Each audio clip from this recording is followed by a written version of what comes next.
विपिन बाबू एक कवि थे जिन्हें दुनिया में सबसे ज्यादा सुंदर रचना महिलाएं ही लगती थीं।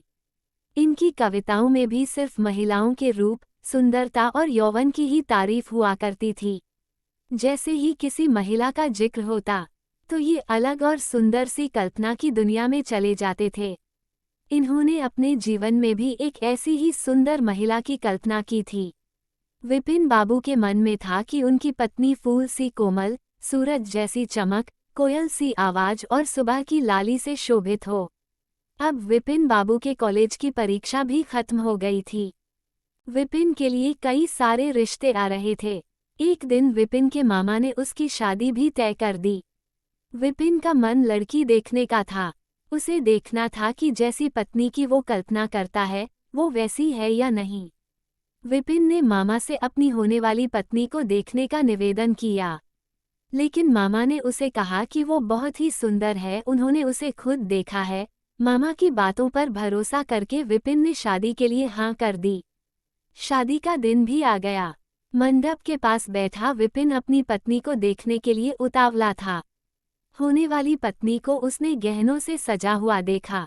चेहरे पर घूंघट, हाथों और पैरों की सुंदर उंगलियां देखकर उसके मन को थोड़ी राहत मिली। दूसरे दिन विदाई के बाद जैसे ही डोली विपिन के घर पहुंची तो वो तुरंत अपनी पत्नी को देखने के लिए दौड़ा। तब उसकी पत्नी पालकी से बाहर घूंघट उठाकर देख रही थी। जैसे ही विपिन की निगाहें उस पर पड़ी उसे बहुत दुख हुआ। विपिन ने जैसी पत्नी के सपने देखे थे वो बिल्कुल भी वैसी नहीं थी। चौड़ा सा मुंह, चपटी नाक, फूले से गाल विपिन को बिल्कुल पसंद नहीं आए। रंग भले ही उजला था, लेकिन उसके अलावा विपिन के सपनों की दुल्हन से वो एकदम अलग थी। विपिन की सारी खुशी गुम हो गई। उसे मामा पर काफी गुस्सा आया, जिन्होंने लड़की की तारीफों के पुल बांधे थे। सबसे पहले उसने मामा से लड़ाई की, उसके बाद ससुराल वालों से और फिर अपने घर वालों से। विपिन को मन हुआ कि इस महिला के साथ किस तरह से पूरा जीवन बिताऊंगा। इसके साथ पूरा जीवन मुझे कांटों भरा लगेगा।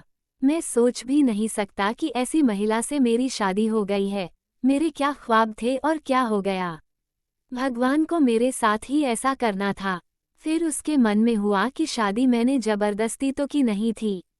अब इस लड़की को क्या पता था कि पत्नी को लेकर मेरे क्या सपने थे। इसमें इसका क्या दोष है।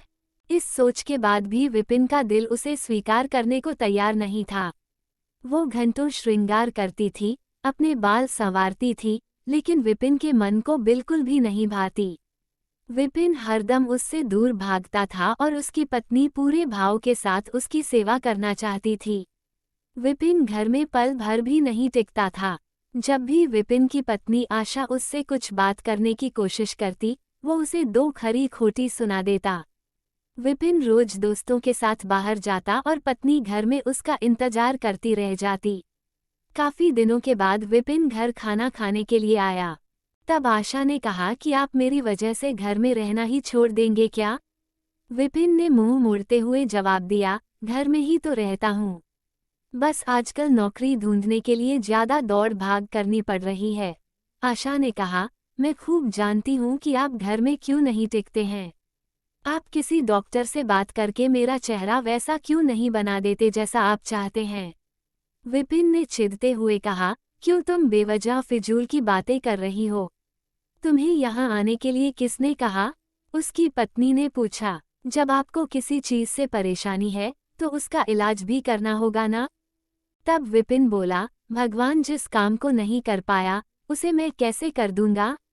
गुस्से में आशा कहने लगी, इसके बारे में आपको सोचना चाहिए कि भगवान ने जो किया है उसके लिए मुझे सजा क्यों मिले।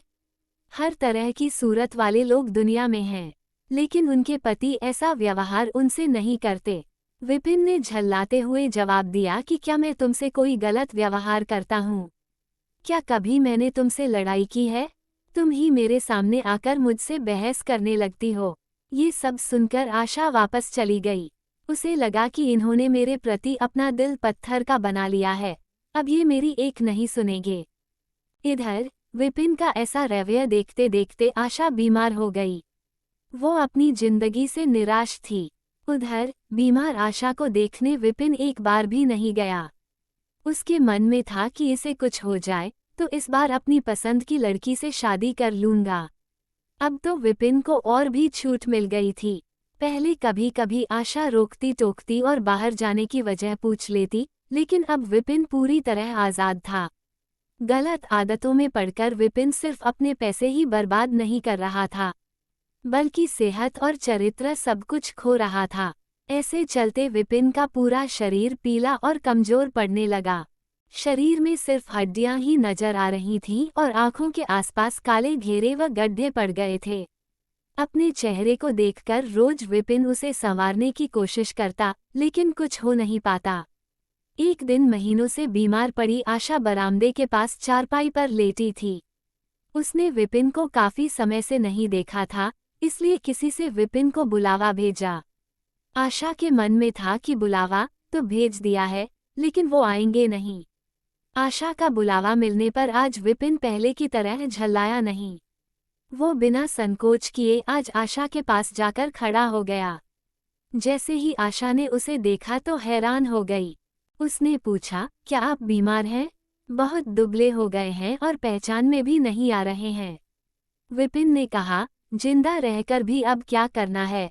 आशा ने नाराज होते हुए विपिन का हाथ पकड़कर चारपाई पर बैठा दिया और बोली, दवाई क्यों नहीं करते? आज आशा के इस तरह उसे खींचने पर विपिन नाराज नहीं हुआ। उसके व्यवहार में वो कड़वाहट नहीं थी, उसका गुस्सा जैसे पिघल गया था। चारपाई में बैठते ही विपिन ने जवाब दिया, अब दवाई से मेरा कुछ नहीं होगा। मौत ही मुझे अपने साथ लेकर जाएगी। मैं ऐसा तुम्हें दुख देने के लिए नहीं कह रहा हूँ।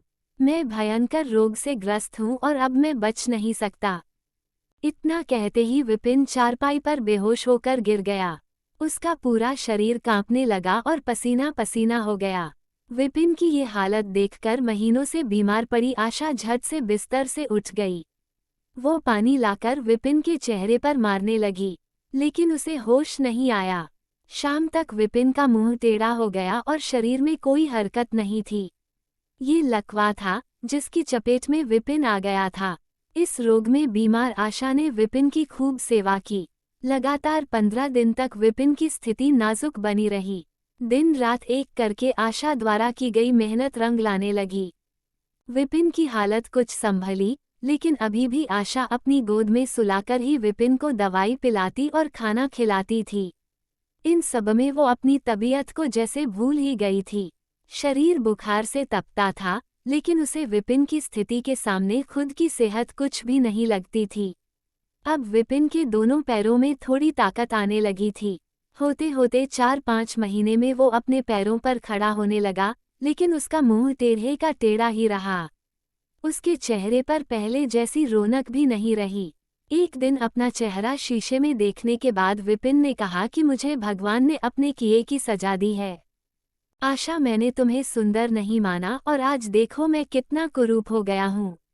अब तुम भी मेरे साथ वैसा ही व्यवहार करो जैसा मैं तुम्हारे साथ किया करता था। आशा ने हंसते हुए पति से कहा, आप मेरी आंखों से देखेंगे तो पता चलेगा कि आप में कोई अंतर नहीं आया है।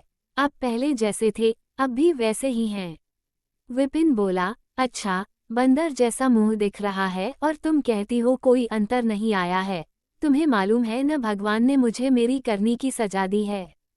सबने खूब जतन किए, लेकिन विपिन का मुंह सीधा नहीं हो पाया। पति के पैर पर खड़े होने के कुछ समय बाद ही आशा ने घर में पूजा रखी, क्योंकि उसने भगवान से विपिन के लिए मन्नत मांगी थी। पूरे मोहल्ले के लोग विपिन के घर में जमा थे। भजन संगीत चल रहा था। तभी आशा की एक दोस्त ने उससे पूछा, अब तो तुझे अपने पति का चेहरा देखने की इच्छा नहीं होती होगी। कैसा टेढ़ा हो गया है मुंह? गंभीर आवाज में आशा बोली, मुझे तो कुछ फर्क नजर नहीं आता है। उसकी दोस्त ने पलटकर कहा, चल झूठी, ऐसा थोड़ी होता है, बातें मत बना ज्यादा। फिर आशा कहने लगी, सच कह रही हूँ, मुझे उनकी आत्मा मिली है, जो उनके रूप से बढ़कर है और मैं हमेशा उनकी आत्मा को ही देखती हूँ। इधर विपिन अपने कमरे में अपने दोस्तों के साथ बैठा था। तभी उसके एक दोस्त ने बरामदे की तरफ खुलने वाली खिड़की खोल दी। उसने विपिन से पूछा, आज तो यहाँ कई खूबसूरत लड़कियां हैं, बता तुझे कौन सी अच्छी लग रही है। विपिन ने कहा, खिड़की बंद कर दो और जहां तक रही पसंद की बात तो मुझे वही पसंद है जिसके हाथ में फूल की थाली है। दोस्त ने पूछा, तेरे चेहरे के साथ पसंद भी खराब हो गई है क्या? मुझे तो वो दूसरों से कम खूबसूरत लगती है। विपिन बोला, मैं उसकी आत्मा को देख रहा हूँ, वो हर किसी की सूरत से ज्यादा सुंदर है। तब उसने पूछा, अच्छा यही तुम्हारी पत्नी है क्या? विपिन ने कहा, हाँ बिल्कुल, यही वो देवी तुल्य महिला है।